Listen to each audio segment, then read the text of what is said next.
Últimas noticias. Actualidad. Economía.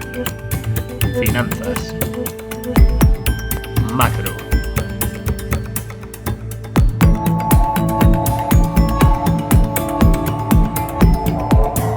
Bueno, vamos a arrancar la ronda macroeconómica, como siempre ese repaso al ciclo y a las diferentes regiones que hay en el mundo desde un lado más fundamental. Hoy os traigo 5 gráficos. Vamos a hablar, como ya sabéis, de la trampa de la deuda y de la divergencia entre economía financiera y economía real. Os haré varias preguntas, así que como siempre espero vuestras respuestas. Vamos ya con la primera de las imágenes. Esto es para poner los pelos de punta. El viejo continente Europa, aquí lo tenéis, cómo está muriendo, ¿no? Lo estamos viendo en directo, por desgracia. Sale básicamente, mira, vamos a ponerlo en grande para que lo veáis bien.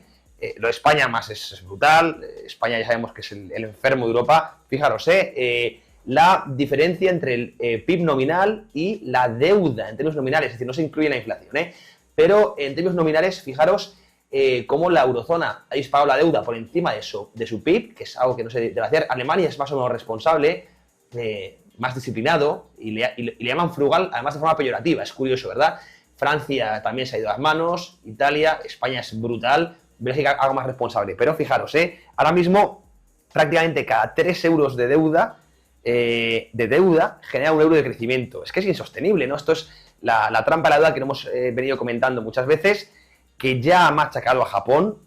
Japón ya no está en estancamiento económico durante 30 años. De hecho, de ahí la famosa palabra de la japonización, la zombificación de la economía. Europa está cayendo delante de nuestros ojos. La sociedad está ciega, por desgracia, pero está cayendo en eso, cada vez un crecimiento más estancado. De hecho, por ejemplo, en España, que es de verdad el que peor lo tiene, fijaros la divergencia entre el PIB nominal y la deuda, es que es brutal.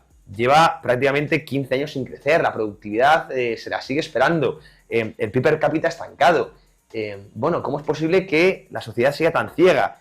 Y mucho tiene que ver esa deuda, ¿no? Esa deuda que va extrayendo cada vez más riqueza al sector privado a través de impuestos y va haciendo que se asigne el capital de forma pública con los inconvenientes que ello tiene, ¿verdad? Y eso va haciendo que el crecimiento se vaya ralentizando, que vaya generando máximos decrecientes y que se vaya zombificando la economía, una economía esclerotizada, una economía que no crece y que se hace dependiente, ¿no? Dependiente ya de los gobiernos, ¿verdad? No sé si eso es algo buscado, eso es más conspiranoico que otra cosa. Yo creo que sí, que está en la agenda, pero desde luego es algo preocupante y alguien tiene que empezar a decir que la deuda es muy grave, es que es muy peligrosa y nos está llevando a una situación, desde mi punto de vista, insostenible, y Estados Unidos es el siguiente. Estados Unidos parece que está ahí de momento muy bien, una economía muy dinámica, que es verdad, que es más dinámica que la europea, no tan regulada, pero será el siguiente en caer. Japón ya ha caído, Europa está en ello y Estados Unidos será el siguiente. Qué desgracia y qué pena que la sociedad no sea capaz de verlo. Aquí, insisto, daremos siempre luz a todo esto. Vamos con la siguiente de las diapositivas, lo ponemos en pantalla. Fijaros, también vamos a ponerlo en grande para que lo veáis, qué interesante. Esto ya es a nivel más bursátil, perdonad. Es un poco para que veáis lo que son los mercados alcistas y bajistas, ¿vale? En tiempo. Yo el tiempo es algo que siempre incido mucho en ello, ¿verdad? Todo el mundo se fija mucho en el precio, pero no en el tiempo. Las correcciones, los bear markets, son siempre mucho más cortos en tiempo. Os pongo, es un gráfico interesantísimo, creo, os pongo la comparación de lo que dura un bull market y cuánto dura su corrección, ¿vale? Para que echéis cálculos, ¿verdad? Del bull market del que venimos y cuándo se puede extender la corrección actual. Mucho más lentos, tanto en precio como en tiempo, sobre todo, los bear markets. Lo digo porque ahora mismo estamos en un bear market, ¿verdad? Por mucho que hayamos visto esta subida en los últimos meses, seguimos dentro de una fase correctiva. Hay muchas formas de definirlo, yo creo que claramente seguimos dentro de una fase correctiva y sigo esperando que se extienda durante el año 2024. Pero es que venimos de uno de los bull markets más largos prácticamente de los últimos 70 años. Prácticamente empezó en el año 2010, llevamos como 12-13 años de bull market y es normal que tengamos una fase correctiva algo más extensa en tiempo. Aún así, mucho más corta la fase correctiva que todo el mercado alcista que hemos tenido en la era de la gran moderación, esa era de tipo cero y quantitative easing por decreto, ¿verdad? Pero interesante siempre guardarlo en vuestros archivos un gráfico para comparar un poco tiempos entre mercados alcistas y bajistas, ¿verdad? Están muy relacionados también, hablamos de los fractales, de los patrones del precio, el tiempo también tiene mucho que decir. Vamos con el siguiente de los gráficos, el tercero en discordia en este caso, lo ponemos en pantalla. Fijaos qué interesante, aquí va la divergencia entre, vamos a ponerlo en grande para que lo veáis, entre economía real y economía financiera, fijaros, aquí lo tenéis, ¿vale? El Producto Interior Bruto, ¿verdad? Estados Unidos estamos, este gráfico en negro y el SP500, ¿bien? Fijaros cómo a partir de los años, de la década de los 80, finales 90, se abre una brecha importantísima. Se cerró en el año 2010, después de la corrección de la gran crisis financiera del 2008, y fijaros la tremenda expansión que ha tenido divergencia entre, insisto, el Producto Interior Bruto y la bolsa. ¿A qué creéis que se debe esta brutal, pero brutal, exagerada? Es un gráfico que asusta, ¿verdad? Brecha, ¿no? Que se ha abierto. Bueno, pues ahí os dejo a debate, ¿vale? Para que comentéis en el chat, por supuesto, los que nos veáis en diferido, para que comentéis también vuestra opinión, si se va a cerrar, si no. Vimos cómo se abrió en los años 90 y se cerró en la crisis financiera. ¿Esto volverá a pasar?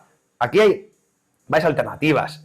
Insisto que es el PIB nominal, es decir, podemos tener evidentemente una fase de estanflación, es decir, que no haya crecimiento pero sin inflación, por lo tanto que se acabe cerrando por subidas del PIB nominal y aunque veamos cierta lateralización de la bolsa, ¿no? Es decir, no tiene por qué venir necesariamente por una gran corrección o por un gran crecimiento del PIB real, ni mucho menos. Desde luego os dejo porque, insisto, por algunos se tiene que cerrar la brecha, si es que se cierra. Evidentemente los QE han favorecido mucho a esta divergencia, los QE han expandido mucho los múltiplos y por eso también, insisto, se ha abierto todo esto, ¿no? Estamos en un nuevo entorno, en una nueva era monetaria, no lo sabemos, pero desde luego deja opinión y por supuesto yo tengo la mía, pero os puedo preguntar por la vuestra. Pero siempre viene bien pensar qué ha pasado en otras regiones similares, entre comillas, a Estados Unidos. Vamos a ver en la siguiente gráfica lo que ha pasado con Japón. También la misma comparativa entre el PIB y en ese caso el Nikkei, la bolsa, vamos a ponerlo en grande para que lo veáis, y cómo aquí en el Nikkei sí que hemos visto cómo se ha cerrado. Bien, aquí lo veis, cómo se ha ido cerrando. Tuvimos la gran burbuja de los 90 en Japón, muy conocida, burbuja también inmobiliaria. También vimos cómo se separaba mucho el Nikkei en negro del PIB, luego pinchó la burbuja, se cerró y ahora es como se está volviendo a abrir. Pero fijaos cómo se tiende siempre, la economía real y financiera se tienden a converger, ¿no? Y muy interesante, porque está Estados Unidos en una situación como estuvo Japón en los 90. De hecho, esta comparación la he escuchado muchas veces. En una hiperburbuja, ya hemos visto aquí en la parte macroeconómica, lo sobrevalorado que está Estados Unidos a nivel de valores con respecto al resto del mundo es brutal. Y bueno, pues muchos hablan de que Estados Unidos actualmente es el Japón de los años 90. Japón parecía que se iba a comer el mundo, no olvidemos, los que tenéis alguna cana como yo, os acordaríais, parecía que iba a ser la primera potencia del mundo, que se iba a comer a Estados Unidos. Y fijaros, malas políticas monetarias y fiscales han llevado a un estancamiento y a que haya ido perdiendo muchísimo peso en el PIB mundial y como potencia económica, ¿vale? Estados Unidos no creo que vaya de momento por el mismo camino, pero son muchos atrevidos que hablan de ello, Ahí lo dejo y esa comparativa, por supuesto, con la economía financiera, es decir, con las bolsas. Vamos ya con el último de los gráficos. Hablando de PIB, vamos a ver un poco las perspectivas para 2024. Fijaros cómo ya hablan de estancamiento, han ido rebajando las previsiones, ya lo sabéis, y fijaros, aquí vamos a ponerlo en grande para que lo veáis. Argentina claramente es la única gran economía que hablan de una recesión brutal, es el cambio en PIB year to year, año tras año. Hay muchos países que no se valoran porque no hay datos fiables, por ejemplo África lo veis en negro, es que no hay datos fiables, pero fijaos como el resto del mundo está en un blanco o azulito, que es que prácticamente no van a crecer. Es decir, está el mundo en un estancamiento tremendo. Evidentemente Asia, donde son países emergentes, India, pues sí que se espera un crecimiento alto, pero es normal, parte de un PIB per cápita mucho más bajo, por lo tanto se le exigen niveles de crecimiento del 5 o 10%. Pero fijaros, todo Occidente está ahora mismo en una fase de estancamiento tremenda. No se habla de recesión, ahí lo veis en Argentina, tampoco en Brasil ni en parte de Sudamérica, pero llama atención el bajo crecimiento que se espera para prácticamente todo el mundo. Argentina, evidentemente, aparte de hiperinflación, va a vivir va a sufrir mucho en el corto plazo. Esperemos que para mejorar en el medio y largo plazo, finalmente sí, por ejemplo, Milei hace algunas medidas interesantes que ha propuesto ya, ¿no? Bueno, muy interesantes las perspectivas, como siempre, de PIB. Además, es curioso porque suelen ser muy optimistas las previsiones y mes a mes se tienden a rebajar, ¿no? Esto sabemos que pasa constantemente, ¿no?